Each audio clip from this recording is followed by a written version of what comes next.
Hello and welcome back to Telecare's online training. Today we will be looking at Unit 2, which is effective communication. So let's jump right in. I will share my screen. Excellent. So you should see something like this. We're going to toggle over to the sidebar here.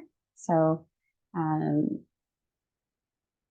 if you left off exactly where we did last week, if you're following along on another device, it should automatically populate as Unit 2, Effective Communication, Part 1.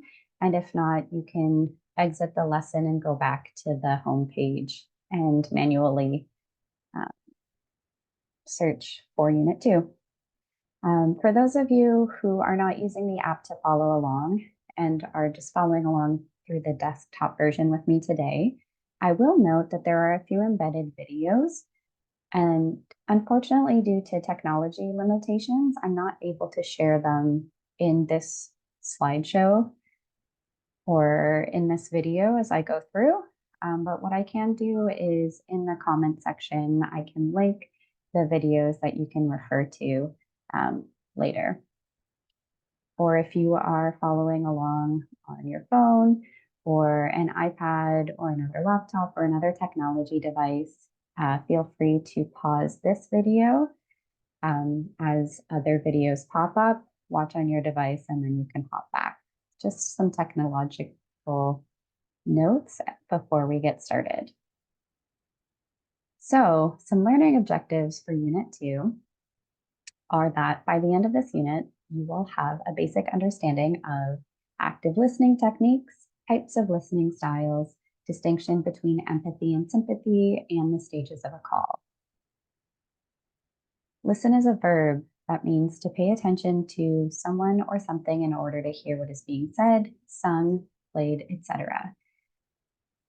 The term is used to tell a person to listen to what you are saying or to hear what someone has said and understand that it is serious, important, or true. The art of listening. Competent listening is a great deal more than just sitting attentively, nodding at what appears to be the right time, and allowing a person to talk. It does include these, but it is not limited to them. It requires sensory, mental, and behavioral competence. Skilled listeners are sensitive to nonverbal cues, such as voice, tone, and gestures. Telecare listeners do not have the ability of using or observing nonverbal cues. As a mental process, listening involves separating relevant information from irrelevant information, assigning meaning to words and experiences, remembering and linking related information. Listening is making sense of what is heard. Capable listeners are active and open. They use questions to obtain clarification, definition, and examples. Effective listening communicates to our callers that their ideas and feelings are important. The volunteer who is listening needs to note with accuracy not only the context of the conversation, but also the feelings that are associated with the verbal expression. Good listening implies other unspoken questions, such as the reason behind the caller phoning, why this person has decided to seek help at this time, what as a listener you are experiencing inside of yourself as the conversation unfolds, what is the nature of the developing relationship between the caller and yourself, what are the caller's goals or desired outcome from calling, and what is your goal and direction as the listener? Listening is an act of acceptance and caring. So as I mentioned previously, unfortunately, due to technology constraints, I cannot share this video with audio. So we are going to just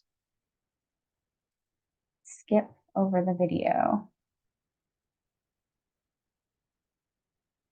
Perfect. So once again, if you're using the app or following along on another device, you are welcome to pause at this point and watch the video that goes over some phone listening skills. Otherwise, at the end of this video, you will be directed to some links to go back and listen on YouTube that way. So how do you listen?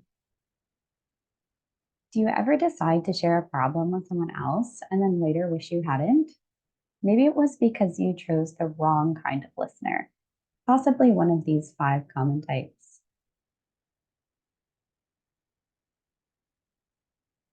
So there's the fellow sufferer. They firmly believe that misery loves company and are more than willing to provide it. In fact, they are so eager to participate that you never finish your tale. They aren't interrupt with, call that trouble, just listen to this, and then pour out their own sorrows.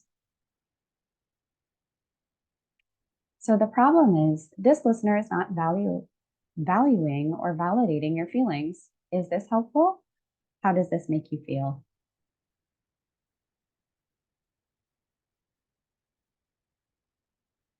Another type of listener is the free analysis. This one provides a shattering contrast. They not only listen, but look for deep inner causes. It doesn't take them long to discover the trouble. It's you. Their considered evaluation of your personal failings make that, if nothing else, quite clear.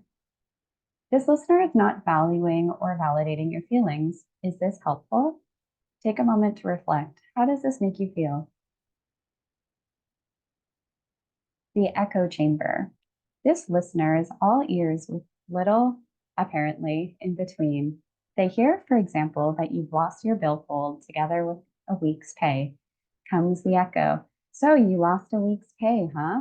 It's like hollering down a rain barrel. This friend has learned to paraphrase, however, not very well. It is very important to hear the feelings and the thoughts that lie between the words.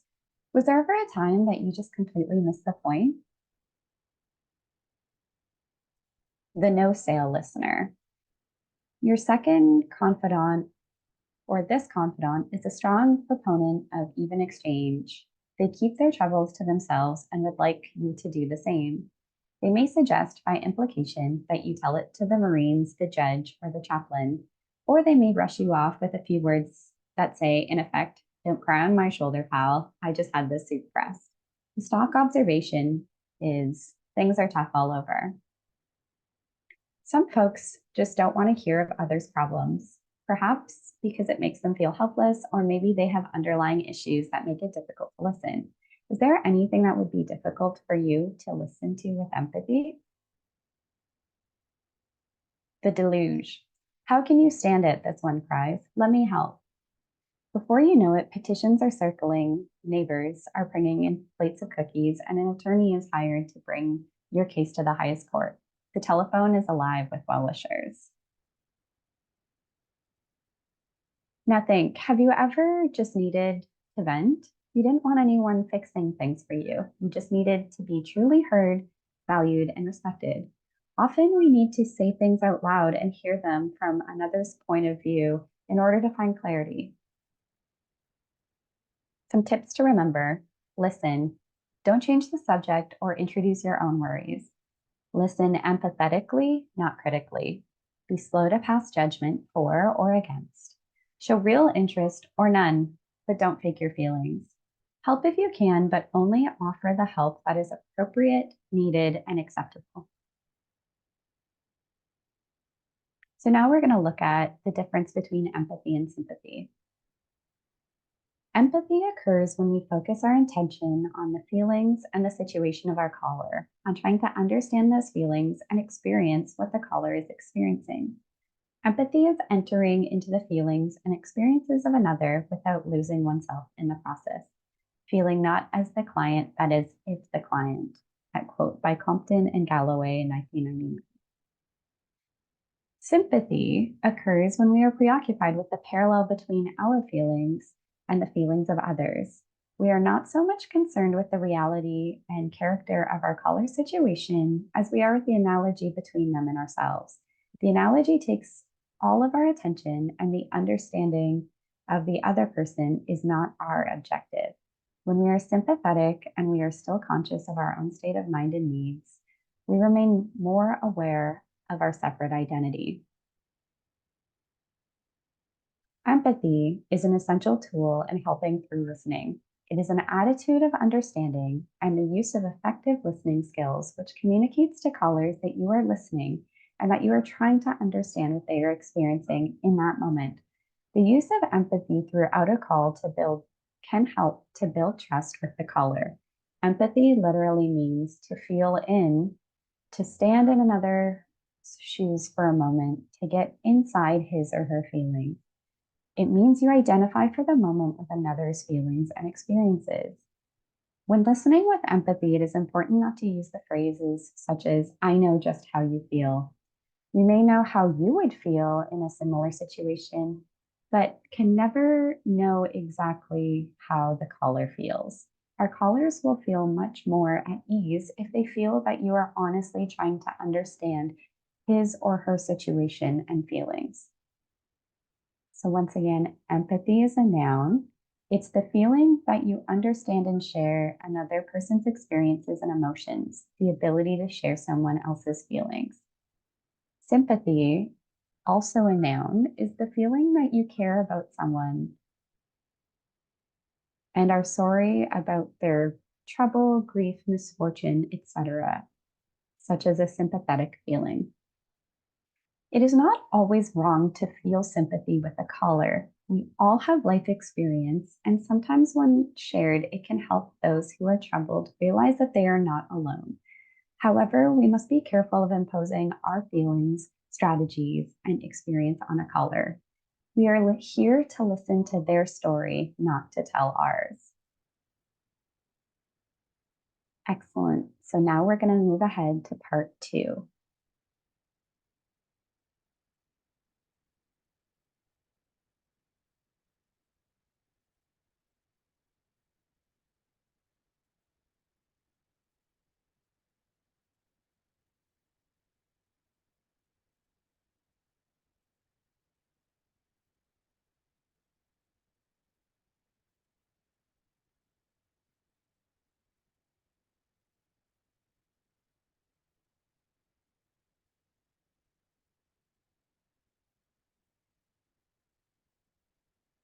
So part 2, Carl Rogers. Carl Rogers was an influential thinker in psychology that has set forth 6 conditions that are necessary in a relationship for helpful change to occur. They are 1. Two people must be in psychological contact. 2. One person, the helpee, has a problem or difficulty. 3. The other person, the helper, is genuine toward the helpee. 4. The helper experiences unconditional positive regard for the helpee. The helper might not approve of what the helpee is doing in his or her life, but has respect for him or her as a fellow human being. The helper experiences an empathetic understanding, empathy for what the helpee is experiencing. And finally, these 3 qualities, genuineness, unconditional positive regard, and empathy, are communicated to the helpee. Rogers says that no other conditions are necessary. If these 6 conditions exist and continue over a period of time, this is sufficient. The process of constructive personality change will follow.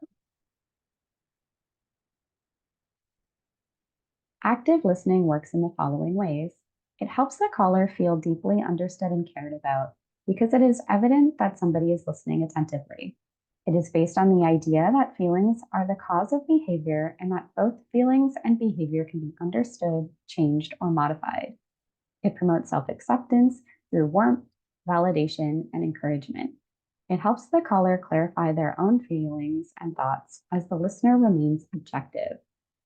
It focuses on the responsibility for change on the caller and accepts the caller's decision to act or not as their right.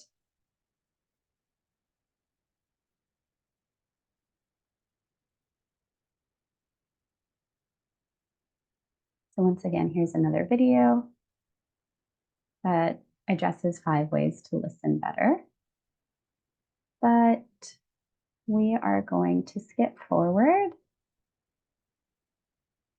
and a link to the video will be provided.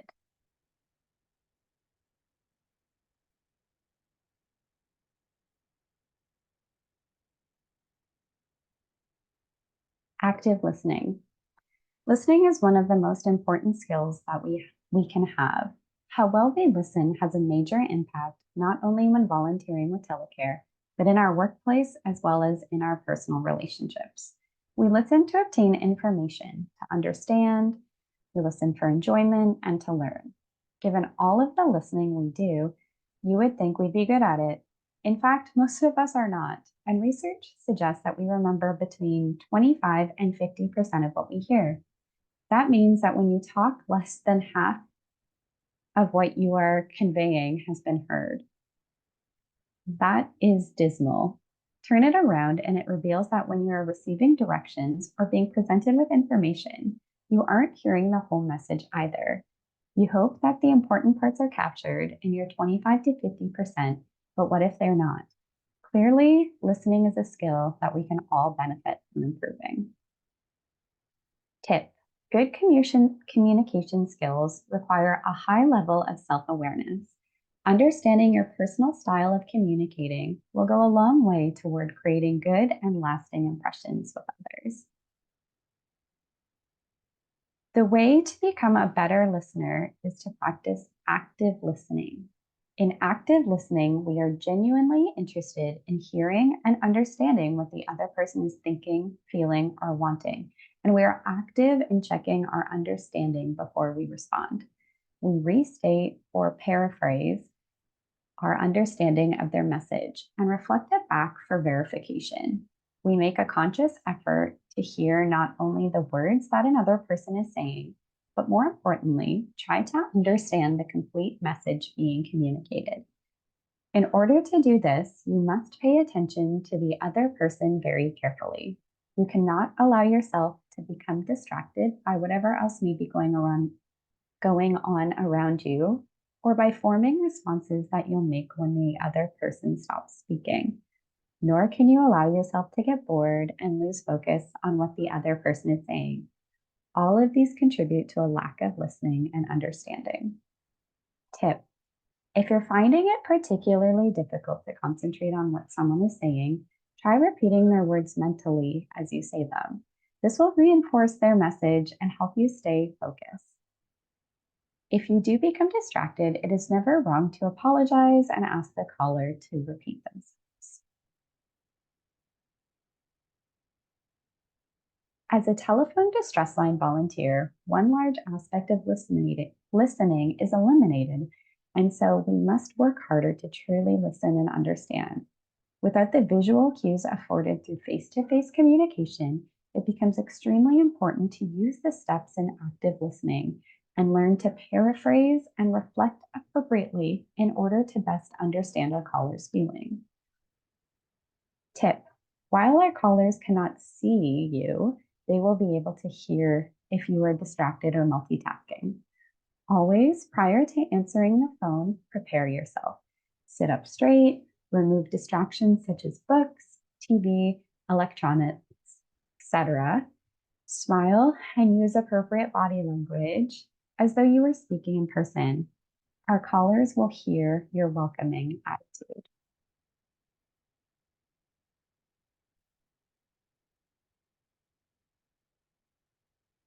Degrees of active listening.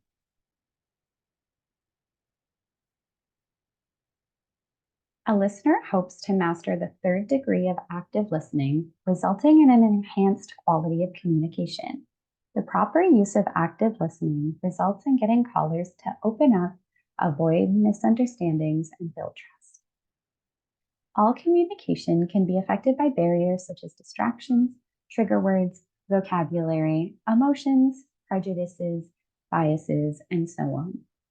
It is important to understand our own feelings, motives, possible triggers, and remain honest with ourselves and our callers about our ability to listen without bias in an honest and judgmental manner.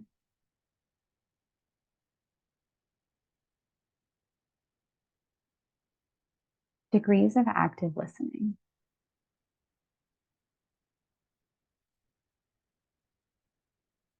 So this provides us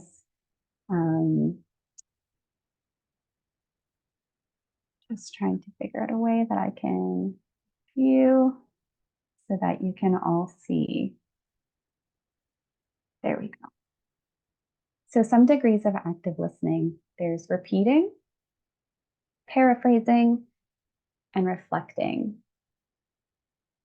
Ultimately, repeating includes repeating the message using exactly the same words as used by the caller.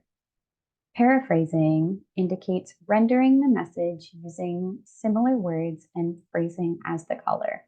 Reflecting is rendering the message using your own words and sentence structure.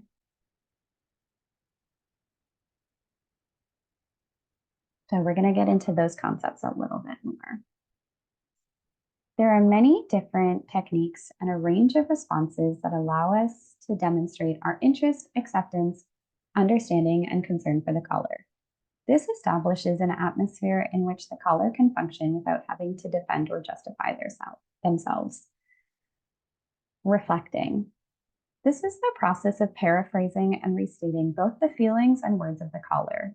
The purposes of reflecting are to allow the caller to hear their own thoughts and focus on what they said, to show the caller that you are attempting to perceive the world as they see it, and that you are doing your best to understand their message and to encourage them to continue talking.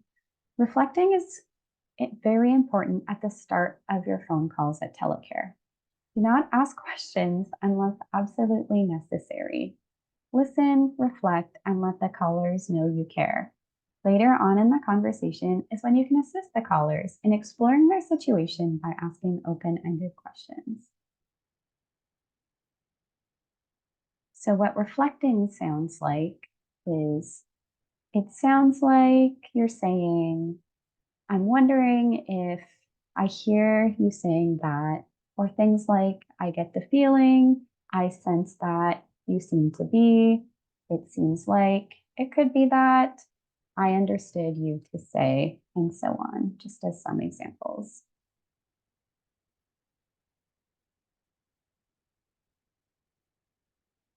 Open-ended questions. Open-ended questions are questions that promote expansive answers. These types of questions cannot be answered with a simple yes or no answer. Open-ended questions encourage a person to explore their thoughts and feelings by leaving the person free to answer in many ways. What open-ended questions sound like are, tell me about, or what was it like when, how are you feeling right now? How do you feel about blank? What does that feel like? Where would you like to begin? Or what did that mean to you? How would you like things to be now? And what is most important for you now? Continuing responses. These are designed to help the caller do most of the talking and to allow the caller to come up to conclusions and decisions at their own pace. What this sounds like is making room for silence, being welcoming, acceptance, offering of yourself, providing some minimal encouragers, providing active encouragement, identifying feelings, finding common ground, validating feelings, verbalizing things that are implied, reinforcing, mirroring, paraphrasing, and reflecting. Reciprocal responses. These occur when the volunteer states their own feelings, thoughts, perceptions, and experiences that are related to the call situation.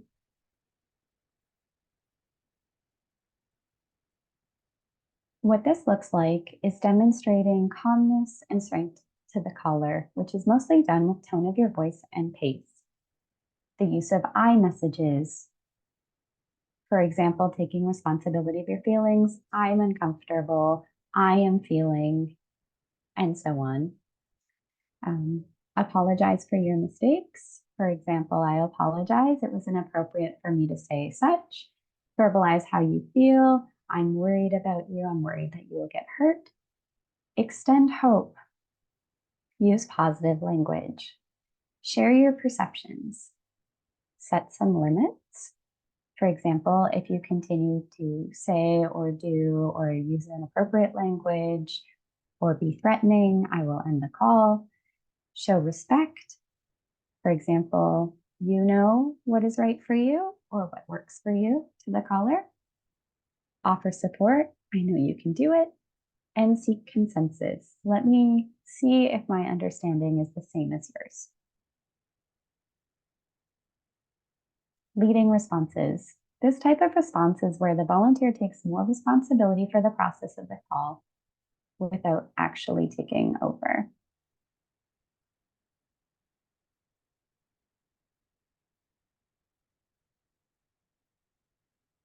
So, as a recap,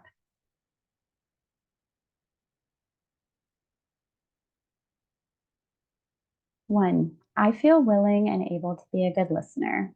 I will make myself available to the caller by removing all distractions, presenting myself in an attentive manner and posture and facial expression, set aside my own annoyances, feelings, and prejudices. 2, I am prepared to set aside for the next few minutes my own needs. I will refrain from talking at my caller or my need to take action. I will suspend value judgments of the caller's behavior, my need to see good or bad in everything. I will suspend interrogation and ask only open ended questions when necessary, my need to demand information. I will suspend advice and interpretations, or my need to fix things, dominate, or be in control. 3, at appropriate breaks in listening, I will reflect back to the caller my understanding of what I have heard. I will try to respond with a statement that sums up what I thought he or she meant as well as how she or he felt. I will continue to listen and attempt to come to understanding and empathy. 4, I will stay with the experience of my caller. I will avoid the use of sympathy. I will refrain from relaying my own experience or those of others. I will attempt to understand the feelings of whatever they may be that lies within the person that I am listening with. 5, at all times, I will respect the privacy and dignity of the call.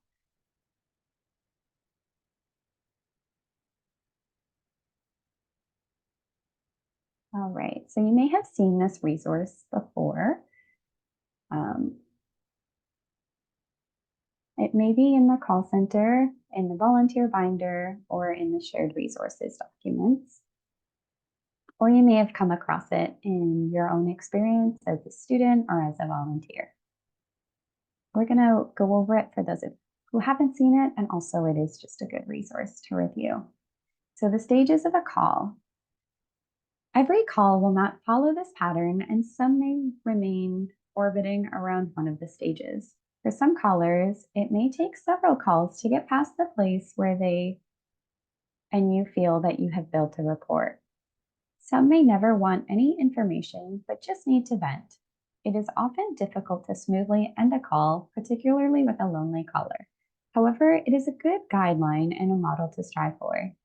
It is of great advantage to have volunteers staff the distress line. Each listener has a unique experience, personal skills, and style to offer our callers. With this in mind, each call should still be structured to move through these 4 stages.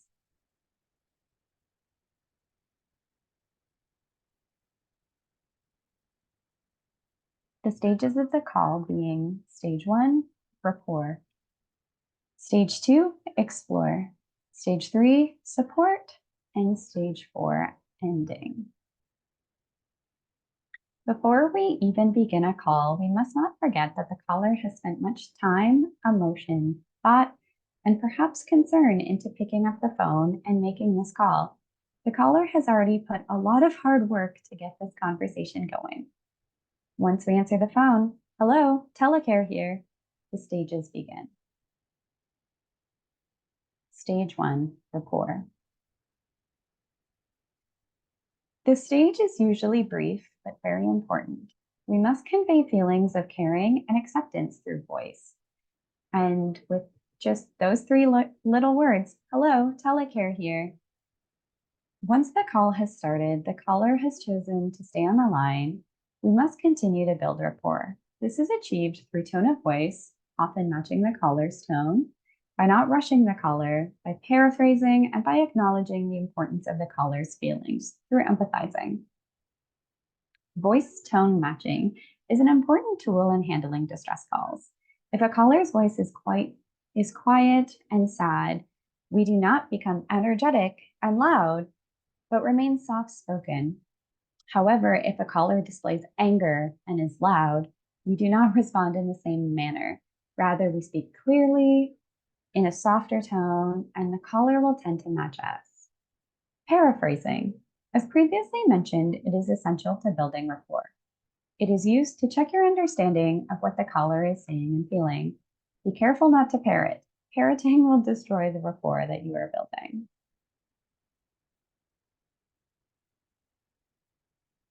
Explore.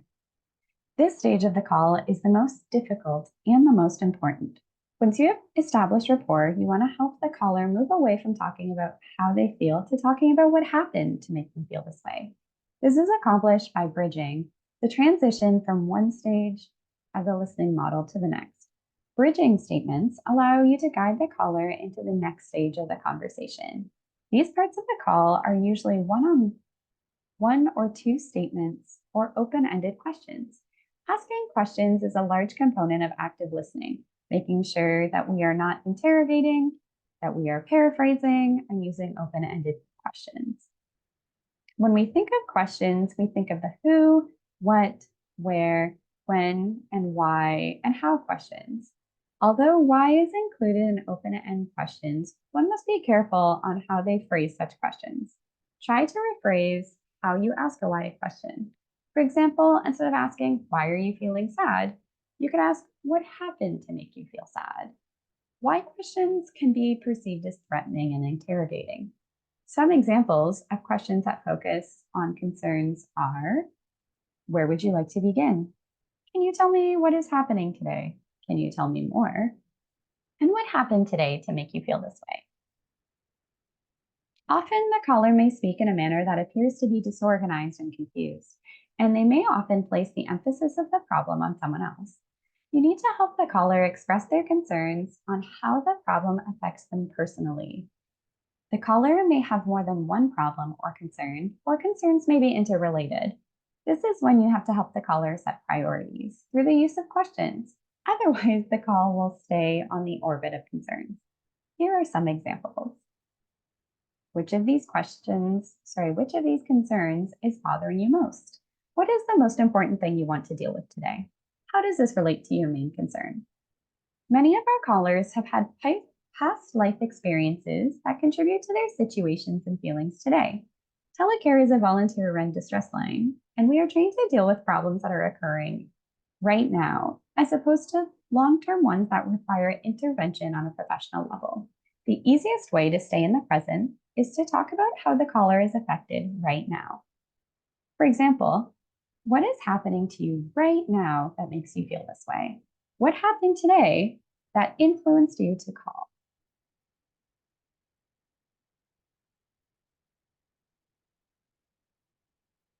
Support. Once you and the caller both have a firm grasp on what the presenting concern is, you can begin to move on to the third stage of the conversation, support. This also may include information and referring. By bridging once again, you can help the caller move away from talking about what is bothering them to what their options are. Again, you can accomplish this through the use of open-ended questions. Some examples are, what would make a difference? What were you hoping would happen by calling Telecare? What do you feel needs to happen now? And what is your next step? When you and the caller share a feeling of trust and understanding and have explored the caller's concern, you are then ready to explore what the caller can do. Often when people are in crisis, they develop tunnel vision. This means that they are unable to break the problem into smaller components that are more manageable. The purpose of this stage is to encourage the caller to start thinking about alternatives, to provide options and referrals when appropriate, to offer a new perspective on the caller's concern, and to avoid dependency by empowering the caller to take action. This is accomplished by finding out about previous and current attempts to resolve the problem by identifying resources that the caller can access, by providing support, by paraphrasing, and by not giving advice or making promises. Sensitivity is an important aspect to exploring the caller's alternatives, attempts, solutions, and resources. It can either make or break referrals and support. Often, the caller is unable to see the alternatives. Saying something such as, "Haven't you done anything yet?" will destroy any rapport that you have built with the caller, and the caller may not act on any of the options discovered in this stage. During this stage, it is important to explore with the caller all possible solutions that they have already tried. Once you have found out what the caller has tried before or is trying now, you can begin to explore other possibilities that could work. To do this, open questions work well. Most people have different kinds of resources: friends, family, coworkers, and professionals such as a family doctor, services like a hospital emergency ward, and each person's inner strength and determination. Not every caller that you speak to will have or be willing to use these resources. You can explore with the caller who and what they feel would be a good resource for them.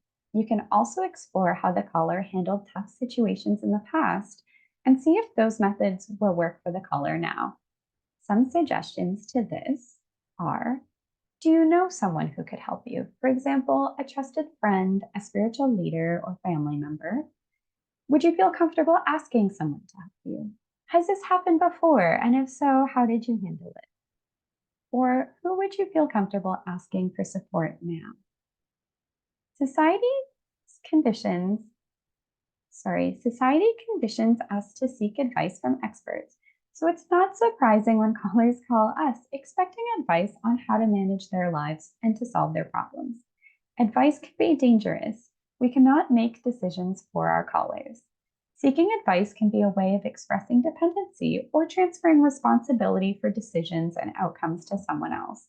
This dependency inhibits the right of callers to make their own choices, and it may leave callers feeling resentful or frustrated, particularly if the advice was unsolicited. Advice giving may undermine the caller's self esteem, leaving them feeling inadequate because they have been unable to figure out their problems for themselves, or because they lack the will or resources to act on the good advice.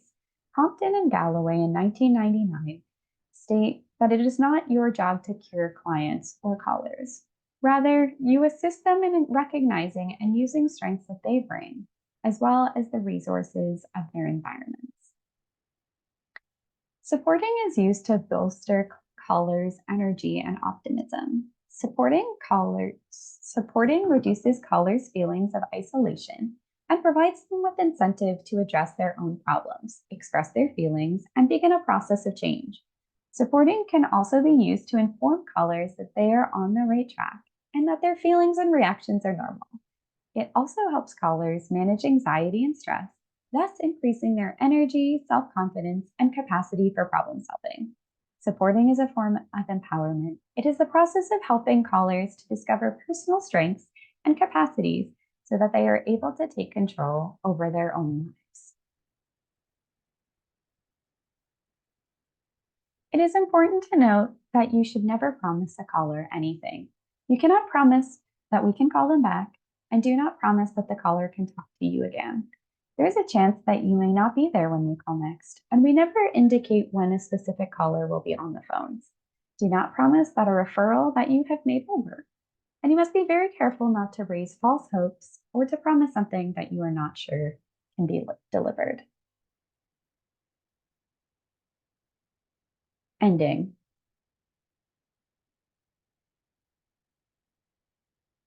Once you and the caller have come up with some sort of plan of action, or you have supported the caller's current plan or action, you should then start to move to the last stage of the conversation, ending the call. Some sample statements that you could use to guide the caller towards ending the call are: "It sounds like you know what options you have now," or "It sounds as if you are doing all that you can do for yourself right now." When you and the caller have both gone through all the stages of the conversation, You should both feel comfortable with ending the call. Take time to bring the call to an end sensitively without leaving the caller feeling open and vulnerable. Through the course of the call, you and the caller will have talked about the caller's feelings and personal concerns, and you don't want to leave the caller feeling exposed by sharing their concerns with you. You can leave the caller feeling intact by summarizing and focusing on the positive things that have happened during the call. You must note that callers do not have to sound better for the call to end. A summary of the call can help remind the caller that something has been accomplished during the call. It can reinforce the caller that there are some options to work on and that there are some steps that the caller can take for themselves. For example, we've talked about blank and you have tried blank. We came up with blank and you felt that you would be able to do that. It sounds that you know what to do next.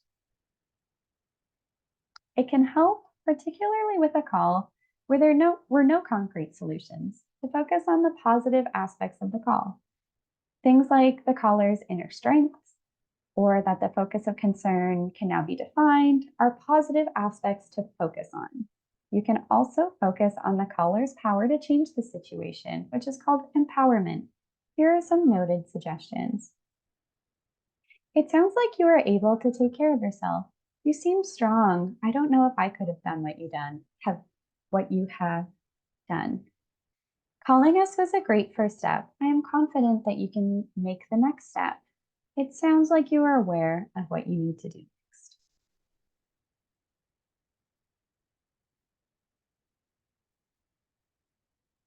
So just some review on the pitfalls of giving advice. So when giving advice, either it works or it doesn't work. If it works, the caller may feel that they could have never figured this out by themselves. The success becomes yours, and the caller is still found lacking. If it doesn't work, the caller feels that they should have been able to make your plan work. The failure becomes theirs, and the caller is still found lacking. In both situations, by giving advice, we rob the caller of any feeling of accomplishment. We steal the caller's feeling of having power over their own life, to use their own strength and determination to become empowered to identify and implement their own best strategies.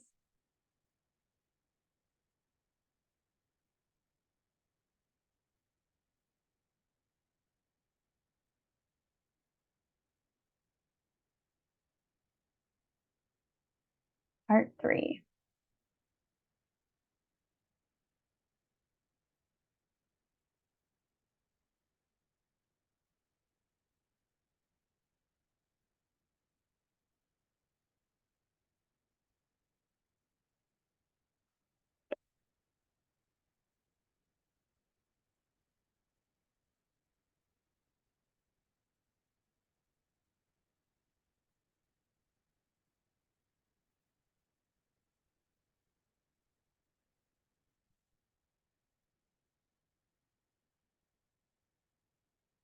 So, part 3 begins with types of calls. As previously mentioned, it is the ideal and not the norm for each call to seamlessly transfer through each of the 4 stages with complete success. Often, there are calls when nothing seems to be happening and the call is stuck in orbit around one of the 4 stages. Sometimes it takes more than one call for a caller to establish trust and rapport and feel safe moving on to discussing feelings and issues. This is okay. However, sometimes a call just breaks down. How you are feeling should be a good indication that the call has broken down. If you're feeling frustrated or trapped, the conversation may have broken down, and you should take time to think back to the stages of the call and review your process through it. Your body language is also a good indicator that you might be becoming frustrated with the call, so pay attention to how you are sitting and feeling physically as well. There are 3 general types of calls where nothing is being accomplished. 1. The chatty call. So there is no focus during this type of call. This can happen when either you or the caller is avoiding what has prompted the caller to call. If you have tried a few times to focus the call by using the bridging methods discussed previously and the caller still will not focus, it is time to end the call. When ending this type of call, it is important to be firm but polite. Suggest that the caller should take some time to think about what they need to do for themselves, say goodbye, and hang up.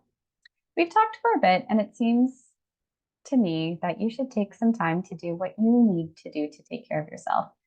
Try this a few times, and if you're still talking, repeat it and say goodbye and hang up. 2. The helpless call. With this type of call, you and the caller have built rapport and have started to focus on the caller's concerns. An indication that the call is not following the 4 stages is the feeling of being lost. You may not be able to understand how the present conversation relates to the caller's original concern. Generally, there are a couple of reasons why this has happened. The caller's concerns might be far reaching, in depth, constantly expanding, and the caller refuses to set priorities. Or the caller has identified their major concern but doesn't want to do anything about it and continues to draw you back by discussing the problem more in detail. If you have tried a few times to get the caller to set some priorities surrounding the concern and the caller is unwilling, it is time to end this call. Again, you must be firm while being polite. You can try this approach. Types of calls. We've talked for a bit, and it seems to me that you should take some time to do what you need to do to take care of yourself. Try this a few times, and if you're still talking, repeat it and say goodbye and hang up. We've talked about an issue or this issue for a while now, and it seems to me that you're unsure what the most important aspect is to talk about today. Perhaps you should take some time to think about it and see what happens.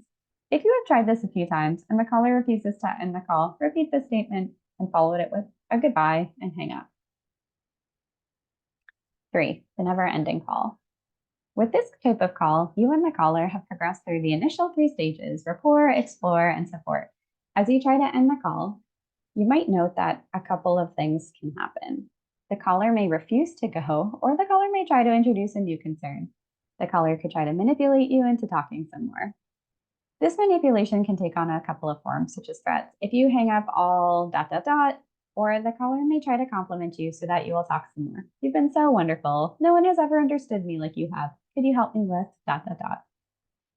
If you have tried to bridge into the ending stage of this type of call a few times and the caller still refuses to end, it is time to close the call firmly and politely.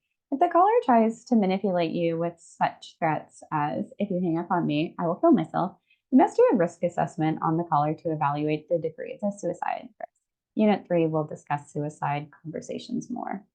If the risk is low, it's time to end the call with a statement such as, "We've talked about this issue and we've come up with some things that you can do for yourself. Take some time to think over what we've talked about and maybe give the referrals a call. If I feel you know what you need to do to take care of yourself." Try saying something along those lines and see how the caller responds. If, after you have said this more than once and the caller will not close the call, repeat your statement and add goodbye and hang up. The same thing can be done if the caller attempts to get you to talk about another problem because you have been so helpful, or if they try to manipulate you into talking for a few more minutes.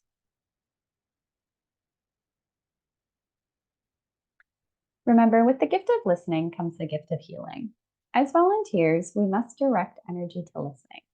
People test the water by speaking about less important things. Then when they find out the person is really listening, they'll get into more details. People speak 110 to 150 words per minute. Auctioneers speak 250 to 400 words per minute to give you an idea of context. People can think in 400 to 500 words per minute. It is estimated that people could listen at a rate of 1,000 words a minute. Women speak approximately 24,000 words a day. Men speak approximately 12,500 words a day. A good response is always, "Go on, I'm listening." Some more notes on ending a call. We acknowledge that not every call will be an open and shut case. That many of our callers call because they are lonely. Many of callers have situations and issues that may never be resolved. And some callers will become regular, consistent callers who depend on Telecare for daily personal adjustment and social maintenance. We must be respectful of their need to call while respecting our own beliefs and feelings as volunteers. Sometimes these regular callers will be able to explore deeper feelings and strategies as volunteers, but often the calls will be more of a chatty check-in. We acknowledge that these types of calls are also important. We would not want our callers to feel that they must have a crisis in order to call us. Loneliness averted is often a crisis averted. We have developed policies to work with regular callers that will be discussed during your training. When you do have to end a call that seems to have broken down and been unproductive, the methods listed previously may seem harsh. However, by ending a call like this, you will be discouraging a dependency that the caller may be building with either you or Telecare. Dependencies can be damaging to the caller. Imagine what would happen if a caller wasn't available or able to talk to their favorite volunteer, the same effect of a broken promise. Also, by allowing a caller to depend on you or Telecare, you allow the callers to deny responsibility for their own actions. By gently inviting the caller to take action, you are helping them empower themselves. This will help the caller deal with difficulties that they encounter in the future. When ending calls, take responsibility for what you are doing. Be honest with the caller. Don't tell a caller that you have another line coming in and you have to go, or put the caller on hold and hope that they will hang up. If there is not some kind of closure to the call, the caller will likely call back and the process will repeat. Some examples are, we've been talking about this for some time now. I should let you go and give you a chance to think about this some more. It has been nice speaking with you this evening. I will speak with you another time. Sounds like you are pretty tired. I will let you go now so you can get some rest. A good way to end any call is to summarize the various feelings and alternatives that have been discussed. Remind the caller of their own power and control over the situation, and then firmly but gently say goodbye. You may want to invite the caller to call back at another time. We have talked about how angry and disappointed you were to lose your job. You have identified some great resources for a new job search. You have written down the number that I had for resume help. We have been talking about this for a while now. I should let you go to give you a chance to think about your resume. Please call again and let us know how your search is going. Silence.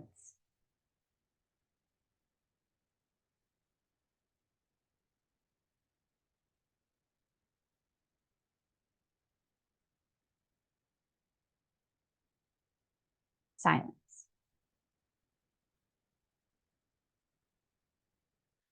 Silence is an integral part of communication. It is a tool that you should not be afraid to use frequently and consistently. Silence can help to build rapport and let the caller set the pace and know that you are ready to listen. It is important to realize that silence within any type of communication is normal and natural.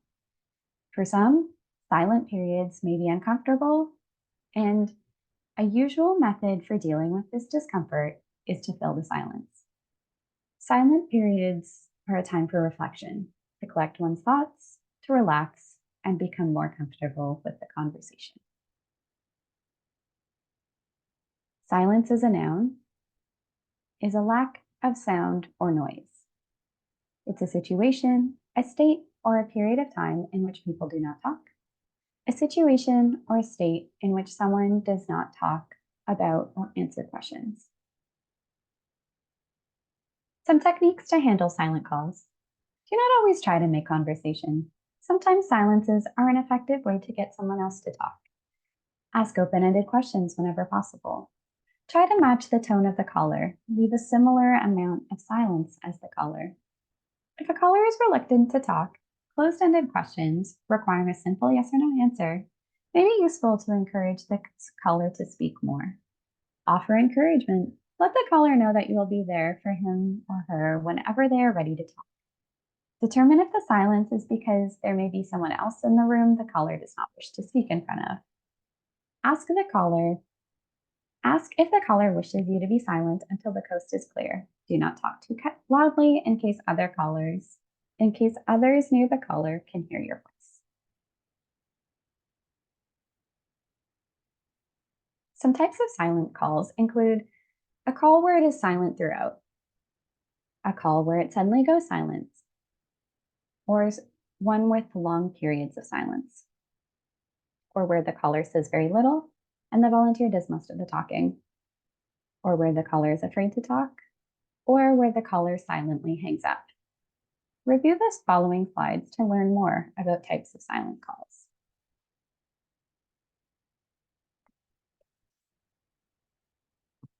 1. A call where it is silent throughout. Some callers get nervous or become unsure what to say once they get a volunteer on the line. Some will hang up immediately, others might stay on the line silently for a while, waiting to be ready to talk. Provide the caller a bit of time and then ask if they're still there and let them know that you will wait with them until they are ready. If no reply is forthcoming, wait another minute and then try similar questioning. Sometimes it is effective to clarify the nature of our service. For example, I am here to listen. Anything that you say will be held in the strictest confidence. I will never judge you, and this call is completely anonymous. A caller may be unable to speak due to physical disability or because others are nearby.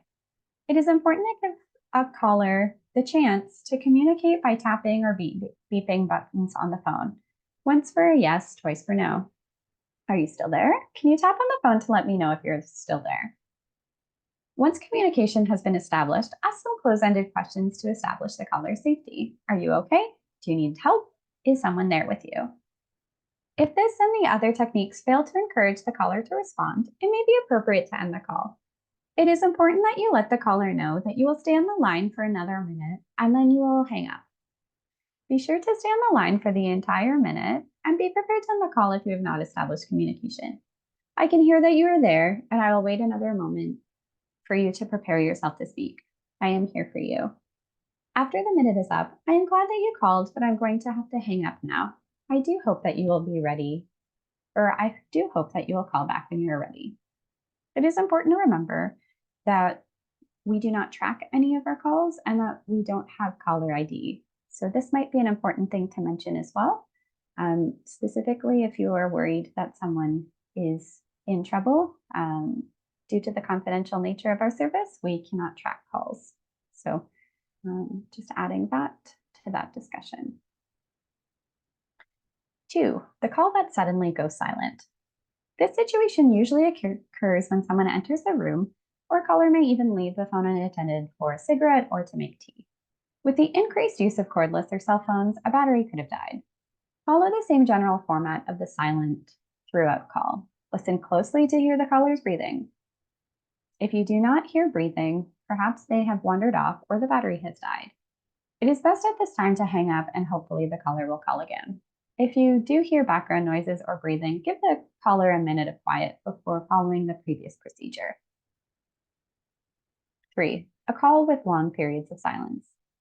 This often happens at the beginning of a call before you have built rapport with the caller. Do not feel uncomfortable or impatient with the caller. If they sense your discomfort, the caller may feel pressured into talking before they're ready, or to take your discomfort as rejection. Take your time and let the silences pass naturally. Do not fill the silences with noise. If the silence is becoming overwhelming, then it may be a good time to ask some close-ended questions to begin to build a rapport with the caller. 4, the call where the caller says very little and the volunteer does most of the talking. It might be appropriate to occasionally do more of the talking to keep the conversation going and help the caller feel at ease. But be aware of those times and be aware of what you say. When the volunteer is doing most of the talking, the focus of the call is now on the volunteer and not the caller. This is a situation in which manipulation and sex calls, to be covered in Unit 4, can occur, so it is best to be cautious. 5, the call where the caller is afraid to talk. Reassure the caller that we are a confidential organization. Gain the caller's trust through reassurances and explanations of who we are and what we do, as in example 1 of silent throughout calls. Do not pressure the caller into talking. Let the caller control when they talk and what they say. If a caller is afraid that someone might hear them, offer to speak quietly or remain quiet until there is no longer a risk of being overheard. 6, the silent hang-up. Silent hang-ups occur when the caller hangs up without having said anything. This usually occurs when the caller was hoping for a specific volunteer, a volunteer of a specific gender, or when they have second thoughts about placing the call. These calls may occur frequently and consecutively. If you get several hang-ups in a row, try to remain calm and answer each call in the same warm and welcoming manner, despite any frustration you may be feeling. Remember, it does take a lot of courage to reach out to a stranger.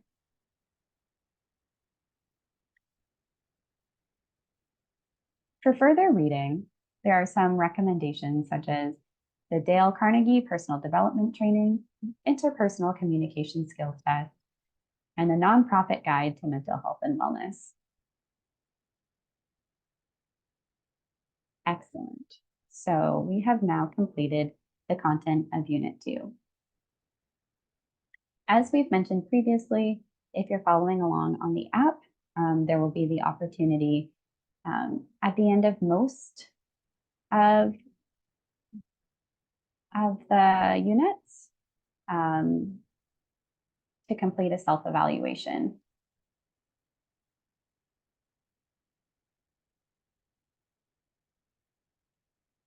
But for today, I think we've all spent a good amount of time going through content together. So if you are using the app or if you're curious about our online training platform, you can review the self-assessment exercises and activities at the end of this lesson. But until next time, thank you so much for tuning in. That was Unit 2 of the Telecare Training, Effective Communication.